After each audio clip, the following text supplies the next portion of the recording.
सल्लल्लाहु अलैहि वसल्लम जन फरमायो कि बीमारी एक शख्स मां उॾरी करे ॿिए शख्स के कोन लॻंदो आहे।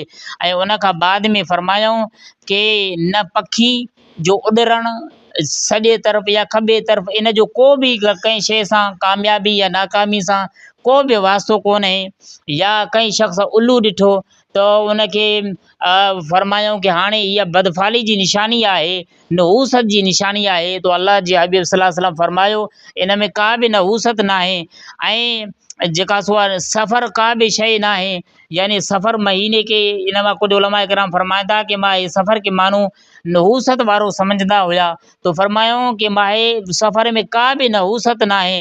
ऐं लेकिन उन जे बावजूद कि हुज़ूर मुस्तफ़ा करीम सल्लल्लाहु अलैहि वसल्लम इन अहादीस मुबारका में कि एहतियात जो तालीम ॾींदे असां उम्मत खे इहो फरमायूं कि जेको कोढ़ जो बीमार हुजे उन कोढ़ जी बीमारीअ खां ईअं भॼो जीअं तव्हां शींहं खे ॾिसी करे भॼंदा आहियो।